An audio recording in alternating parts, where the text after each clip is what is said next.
अभी प्रेत की चर्चा हुई, प्रेत से एक भक्त ने वृंदावन में भी भगवान का दर्शन किया, मैं अभी जयपुर में सुना रहा था। और जिनकी ये कथा है महाराज जी, वो हमारे नाना जी के परिवार के हैं। हमारे नाना जी नंदगांव के थे, उन्हीं के ही परिवार के एक सदस्य की घटना है। तो एक बाबा रहते थे नंदगांव में, और वो बाबा नित्य मधुकरी पाते थे। मधुकरी मतलब ब्रजवासियों के यहां से मांग के लाते थे मधुकरी प्रसाद, और उसको बैठ करके जीमते थे। और जो मधुकरी प्रसाद बच जाता था ना, वो वहीं एक ग्राम सन्न आता था उनकी कुटिया के पास, उसको खिला देते थे, उसको बांट देते, चीटियों में डाल देते, ऐसा ऐसा करते थे। एक बार उन बाबा को कहीं किसी अन्य स्थान पर 1-2 दिन के लिए जाना हुआ। अब 2 दिन के लिए बाबा चले गए। 2 दिन बाद तीसरे दिन जब लौट करके आए, तो तीसरे दिन रोने की उनको आवाजें आने लगी, कोई रो रहा है। तो बाबा ने कुटिया से निकल करके पूछा, अरे भाई कौन रो रहा है, कहां से आवाज आ रही है?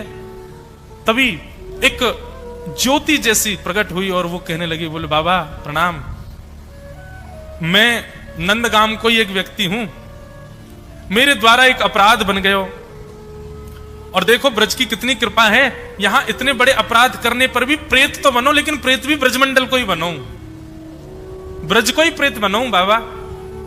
तो मैं प्रेत बन गया हूं, मैं आपको आज धन्यवाद कहवे आया हूं। काहे को? बोले क्योंकि आपने, मैं जब ग्राम सन्न के रूप में आपके यहां आता तो आप रोज मधुकरी, एक तो ब्रजवासीन के घर की मधुकरी और वाकु आप उच्छिष्ट कर देते, तो ब्रजवासीन के घर की बनी आपके उच्छिष्ट याकू मैं जब एक ग्राम सन्न के रूप में पायो करता, वही से मेरे पाप नष्ट रहते चले गए और अब मैं मुक्त रह गया हूं। बाबा आपकी झूठन खावे से, ब्रजवासीन के घर की मधुकरी पावे से मैं मुक्त तो 2 दिन पहले है, पर 2 दिन से प्रतीक्षा कर रहा हूं, आप आए नहीं। आप आ गए हो तो बाबा मैं अब मुक्त है रहा हूं, आपको धन्यवाद कहवे आया हूं। बाबा बोले, ओ प्रेत रुक, यहीं पर रुक जा, रुक जा, रुक जा, अभी इतनी जल्दी मुक्त है कि कहां जा रहा हो, यहीं रुक। बोले भैया तू एरो गैरो भूत नहीं है, तू तो ब्रज को भूत है, और ब्रजवासी है निश्चित ही पूर्व जन्म को। तेने इतने दिना तक मेरी झूठन प्रसाद पाई, तेरे पाप मैंने मुक्त कर दिए, तू मेरा एक काम ना करेगो? तो प्रेत बोला, बोले आज्ञा करो बाबा, कहा करूं? बोले ये बता दे, नंद नंदन कहां मिलेंगे, श्री कृष्ण कहां मिलेंगे? आहा, प्रेत से कहने लगे श्री कृष्ण कहां मिलेंगे बताओ। मुझे लगता है बंधुओं, इन सब कथाओं को कहते हुए हम अगर प्रेत की चर्चा सुन के भी भयभीत हो रहे हैं ना, तो समझो अभी भक्ति कम है हमारे भीतर। प्रेत में भी गुण देखे, वो वैष्णव का स्वरूप होता है, हम कहां हैं अभी वैष्णव। वो प्रेत से कह रहे हैं कि अरे प्रेत तू देख मुक्त है गया मेरी झूठन खा के, तेरो तो मैंने मुक्त कर दिया, अब तू मेरो काम कर। बोले कहा, मुझे बता दे नंद नंदन कहां मिलेंगे? बाबा चरणों में गिर गए, बोले मैं तेरे हाथ जोड़ू, मैं तेरे नाम ते मैं रोज नाम जप करूंगा, तू मुक्त है जाए, तेरा पूरा परिवार मुक्त है जाए, कोई प्रेत बाधा में नहीं रहेगो, लेकिन बस एक बार मुझको ये बता दे, तू भैया प्रेत है तो जरूर पता होगी ठाकुर जी कहां, मुझको ये बता दे वो नंद नंदन कहां मिलेंगे। प्रेत आनंद में भर गया, बोले बाबा बताऊं कहां है? बोले बताओ। बोले रोज एक गैया चराने वाला जाता है यहां से, उसकी असंख्य गायें जाती हैं बाबा, वो उन गैयान में 2-4 गैया जो है ना, वो नंद भवन की गौशाला, जो नंद बाबा के समय पे 5000 वर्ष पहले जो गौशाला, नंद बाबा की गौशाला ही ना, आज भी बंधुओं यशोदा मैया, नंद बाबा, ठाकुर जी की जो गैयाएं थी, उनकी पीढ़ियों की गैया आज भी हैं हमारे ब्रज में। आज भी नाथ द्वार श्रीनाथ जी की उसमें गौशाला में तो आज भी 1-2 गैया हैं, ठाकुर जी के समय की गैयाओं के वंश, मतलब 5000 वर्ष बीत गए, उनका वंश अभी भी चल रहा है। और ये बीच में विलुप्त हुआ था, तो इसको स्वयं ठाकुर जी ने आकर के बताया। जब श्रीनाथ जी प्रकट हुए गिरिराज जी में, तो सद्दू पाणे नाम का वहां पे ब्रजवासी रहता था। उस सद्दू पाणे की गैया रोज गिरिराज जी पर जाती और गिरिराज जी पर जाके अनायासी अपने थनों से दूध बहा देती। जब सद्दू पाणे ने देखा गैया का दूध कहां निकल जाता, कौन चोरी करता, पीछे जाके देखा तो वो दूध एक पर्वत खंड गिरिराज जी में एक गड्ढे में जाकर के गैया अपने आप छोड़ देती है। जब जाकर के देखा तो वहां पाए श्रीनाथ जी की भुजा दिखी, और कुछ दिन बाद जब पूरा विग्रह निकला तो पूरे श्रीनाथ जी वहां से बाहर आए। तो सद्दू पाणे को आज्ञा करते हुए भगवान कहते हैं, बोले मैं या गैया को दूध या मारे पीऊं, क्योंकि जे गैया मेरी यशोदा मैया और नंद बाबा की प्रिय गैया की ही वंश की है, ये तेरी गैया ना है जी, मेरी गैया है, या को दूध में या मारे पीऊं। तब फिर वंश का पता चला, ये भगवान के उस समय के वंश की गैयाओं की गैया है, उसी का वंश आज तक बचा हुआ है। तो आज भी कई गैया हमारे ब्रजमंडल की जो नस्ल है गायों की, वो ठाकुर जी के नंद भवन की गैयाओं की गैया हैं सब। तो प्रेत ने बताया, बोले कि बाबा एक ग्वारिया गैया चरा तो भयो जावे, और वाकी गैयान में एक गैया ठाकुर जी की गैयान के वंश की वंशधर है, उन्हीं की वंशज है। और वाह को दूध पीवे के काजे शाम के समय वह गैयान के झुंड में नन्हे से बालक को रूप धारण करके ठाकुर जी रोज आमे, और गैया चलती रहे, ठाकुर जी नीचे लटक के वहां को दूध पी ले में, और पी के सोई भाग जाए माते। बाबा बस इतनी जानकारी मैं दे सकूं, वो बालक कोई और नहीं, वो नंद नंदन ही है जो गैया को दूध पीवे आप।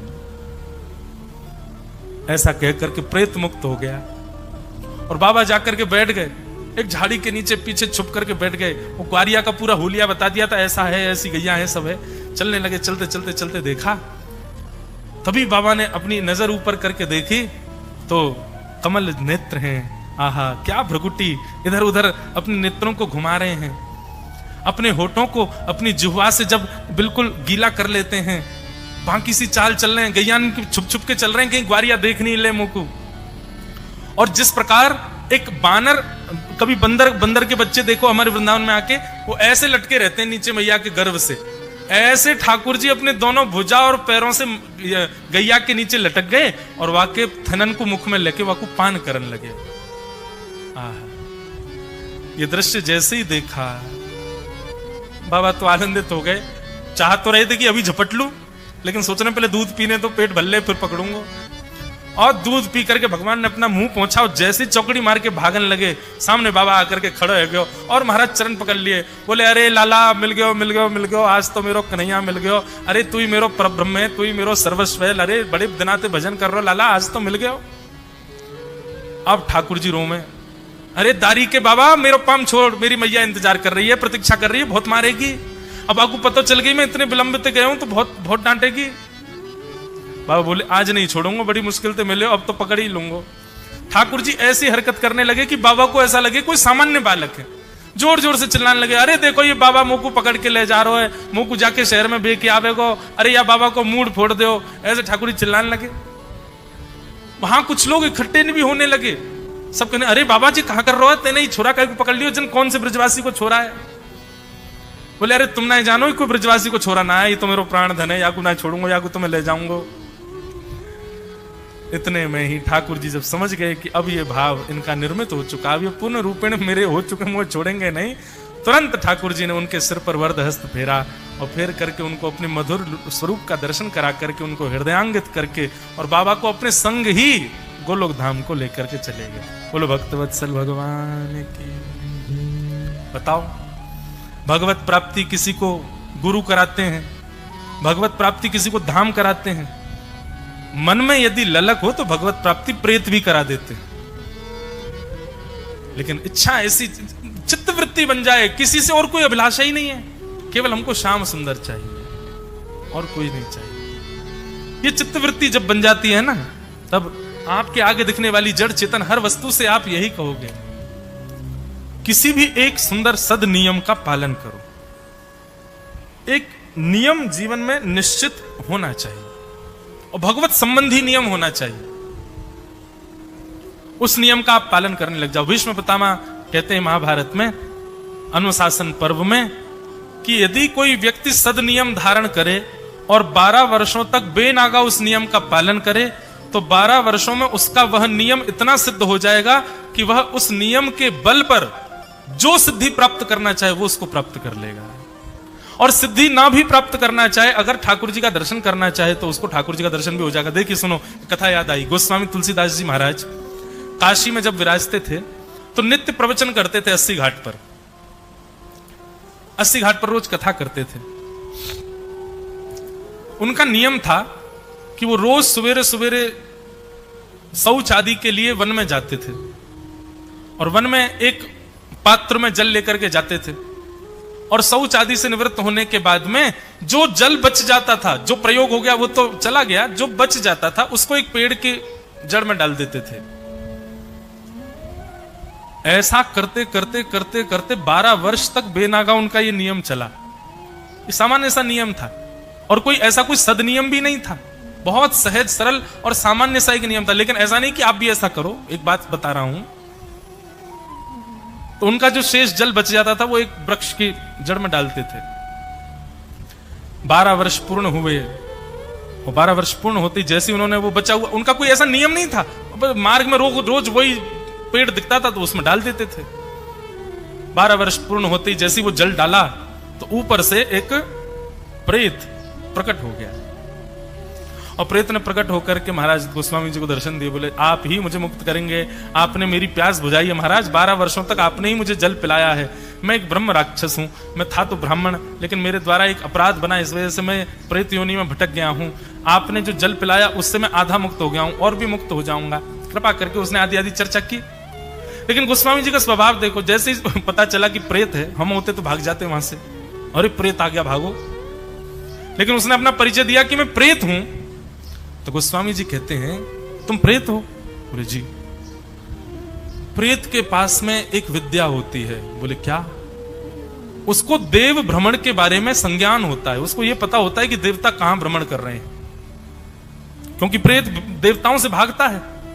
जैसे चोर को पता होता है पुलिस अभी कहां एक्टिव है, ऐसे प्रेतों को भी पता होता है देवता कहां एक्टिव है, कहां धर्म पूजन चल रहा है, कहां पर कथा चल रही है, कहां ज्ञान चल रहा है, वहां से दूर रहते हैं वो। तो तुम प्रेत हो तो तुमको निश्चित ही ये तो पता होगा कि देव भ्रमण कहां चल रहा है, उसका संज्ञान होगा। बोले मैं तुमसे बस प्रार्थना करना चाहता हूं, तुम मुझे राघव जी का दर्शन करा दो, राम जी का दर्शन करा दो, मुझे बता दो वो कहां है।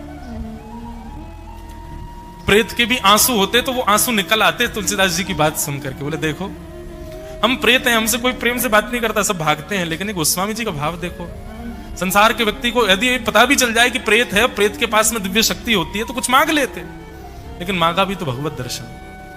प्रेत ने कहा बोले देखिए राम जी का दर्शन अगर मुझे हो गया होता तो मैं प्रेत क्यों होता, मैं तो मुक्त हो गया होता।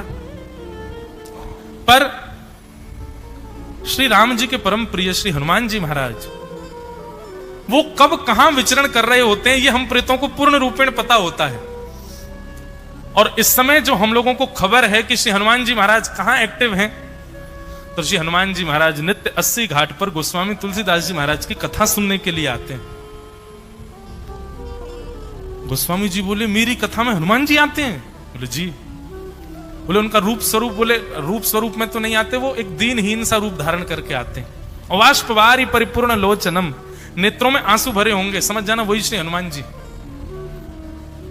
गोस्वामी जी बोले जय हो, धन्यवाद भैया, तेने बड़ी कृपा की। देखो ये बात की कथा मैंने क्यों सुनाई, 12 वर्ष तक एक सामान्य नियम का पालन किया गोस्वामी जी ने, तो उनको एक प्रेत ने प्रकट होकर के हनुमान जी का परिचय बता दिया।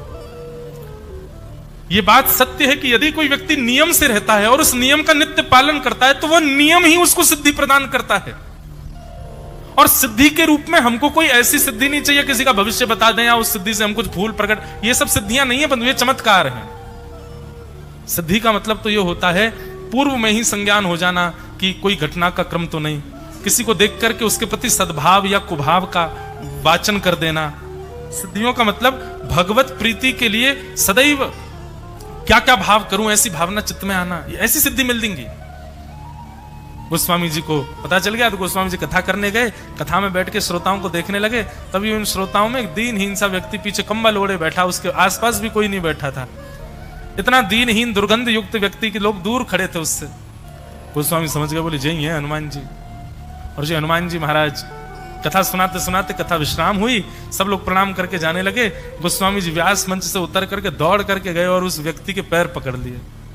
पैर पकड़ते वो तो अरे अरे अरे व्यास जी आप क्या कर रहे हो, लोग मुझसे छुपते भी नहीं, आप पैर क्यों पकड़ रहे हैं?